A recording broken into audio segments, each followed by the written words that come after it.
So ఇట్లా దావు సంబంధించిన వాళ్ళ గురించి సో మనకి రైతులకు సంబంధించిన ప్రధాన వార్త కూడా ఇక్కడ కనిపిస్తుంది. 1.49 కోట్ల ఎకరాలు 8,900 కోట్లు.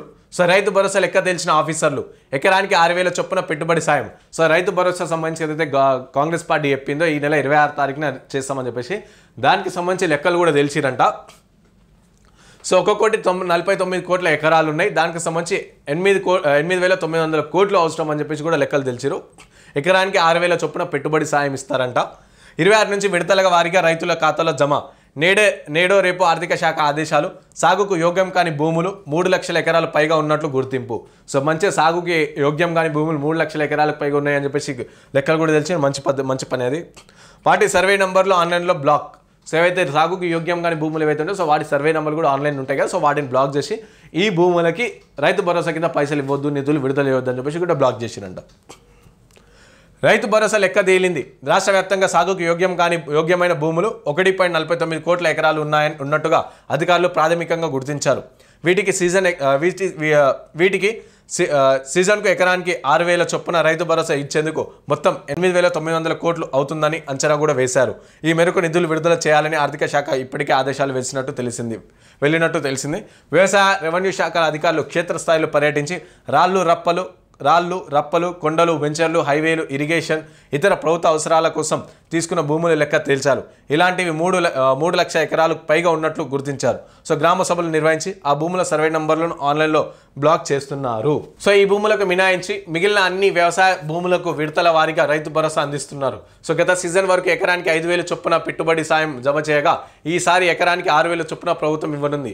ఈ నెల 26న సీఎం రేవంత్ రెడ్డి రైతు భరోసా నిధులు విడుదలకు కార్యక్రమం ప్రారంభించనున్నారు. సో ఇందుకోసం అధికారులు అన్ని ఏర్పాట్లు కూడా చేస్తున్నారు. సో అయితే ఈసారి గత ప్రభుత్వం ఏమో 5,000 అని చెప్పేసి చేసిందిగా ఈ ప్రభుత్వం 6,000 చొప్పున మనకి రిలీజ్ చేస్తూ ఉంటుందంట.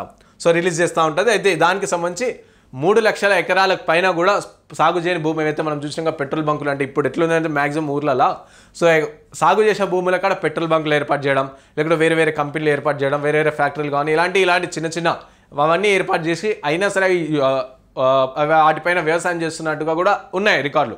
అయితే అవన్నిటిని కూడా క్లియర్గా తొలగించి 3 లక్షల ఎకరాల పైన సాగు చేయని భూములు ఉన్నాయి. సో 1,49 ఎకరాలు ఏవైతే ఉండో సో అవన్నీ కూడా సాగు చేసే భూములు ఉన్నాయని చెప్పేసి కూడా లెక్కలు తెలిసిరంట.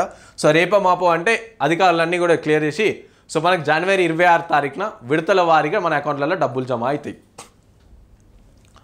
ఫీల్డ్ సర్వేతో గుర్తింపు. సో ఏ విధంగా ఇవి ఫీల్డ్ సర్వే చేసిరంట.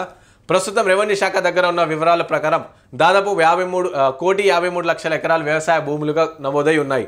అయితే దాదాపు 69 లక్షల మంది పట్టాదారులు ఉన్నారు. అయితే ఇందులో కొన్ని సాగుకు యోగ్యం కాని భూములు కూడా ఉన్నాయి. వాటిలో ఎటువంటి పంటలు పండే పరిస్థితి లేదు. ఇలాంటి వాటికి రైతు భరోసా ఇవ్వకూడదని కేబినెట్లో నిర్ణయించారు. అయితే అందులో భాగంగానే వ్యవసాయ యోగ్యం కాని భూములు గుర్తించాలని అధికారులను ఆదేశించారు. అయితే రెవెన్యూ వ్యవసాయ అధికారులకు క్షేత్రస్థాయిలో పర్యటించి ఆ భూములు సర్వే నెంబర్లను గుర్తించారు. పెట్రోల్ బంకులు, ఫంక్షన్ హాల్లు, పార్కింగ్ స్థలాలు పాటు కొండలు రాళ్ళు రప్పలున్న భూములకు గత ప్రభుత్వం రైతు బంధు అందించినట్టు తేల్చారు. వీటితో పాటు రోడ్లు హైవేలు పోయిన భూములు సైతం రైతు బంధు జమ చేస్తున్నట్లు గుర్తించారు. ఇలాంటి భూములకు సర్వే నంబర్ల వారీగా గుర్తించి గ్రామ సభలు ఏర్పాటు చేసి ఏ సర్వే నంబర్లో వ్యవసాయ యోగ్యం కాని భూములు ఉన్నాయో చదివి వినిపించారు. ఆ తర్వాత వాటిని ఆన్లైన్లో బ్లాక్ చేస్తున్నారు. సో ప్రాథమికంగా తేలిన లెక్కల ప్రకారం ఇలా సాగుకు పనికిరాని భూములు 3 లక్షల ఎకరాలు నుంచి 3.5 లక్షల ఎకరాలకు మధ్య ఉన్నాయని అవి పోను 1,49 లక్షల ఎకరాల భూములు రైతు భరోసా అందుతుందని వ్యవసాయ శాఖ రెవెన్యూ శాఖ వర్గాలు వెల్లడించాయి. సో మన ఊర్లోకి వచ్చి గ్రామ సభలు ఏర్పాటు చేస్తున్నారు కదా కాంగ్రెస్ పార్టీకి సంబంధించిన నాయకులు కావచ్చు, రెవెన్యూ శాఖ అధికారులు వాళ్ళందరూ వేస్తున్నారు. వాళ్ళందరూ కూడా క్లియర్గా ఎందుకు చెప్పురు అంటున్నామంటే సో మీరు క్లియర్గా చెప్పకపోతే అవన్నీ అక్కర్రాని భూములన్నిటికీ కూడా ఇవి రైతు భరోసా కింద పైసలు పోతాయి. ఆ పైసలు మా లోలు ఏవైతే మన పైసలు మన పన్నుల ట్యాక్సుల కింద కట్టిన పైసలే అవన్నీ ఆలగోతాయి. అలాంటప్పుడు అవన్నీ పోకుండా క్లియర్గా ప్రతి ఒక్కరికి అర్హులైన ప్రతి ఒక్కరికి రావాలంటే క్లియర్గా మీరు డాటాలు ఇవ్వరు. ఫస్ట్ ఇచ్చిన తర్వాత మనం మాట్లాడదాం. సో ఫస్ట్ మనం ఇవ్వకుండా అధికారులు వచ్చినప్పుడు వాళ్ళని నిలగొట్టుడు కావచ్చు, ఇవన్నీ చేసుడు కావచ్చు, ఎవరికి లాస్ అవుతారు? మళ్ళీ మనమే లాస్ అవుతాం. ఎందుకంటే అవసరం కానీ యోగ్యం కానీ భూములని కొండలు రాళ్ళు రప్పలు ఇలాంటి అన్నిటి కూడా రైతు భరోసా పోతాయి. దాన్ని బట్టి మనమే పైసలు లాస్ అవుతాం. కాబట్టి సో ఏవైతే అధికారులు అడుగుతారు ఏవేవి ఉన్నాయి భూములు, ఈ భూమి వ్యవసాయం చేస్తురా, ఈ భూమి వ్యవసాయం చేస్తలేరా అని చెప్పేసి ఏవైతే అడుగుతారో సో వాళ్ళందరూ కూడా క్లియర్గా చెప్తే బాగుంటుంది.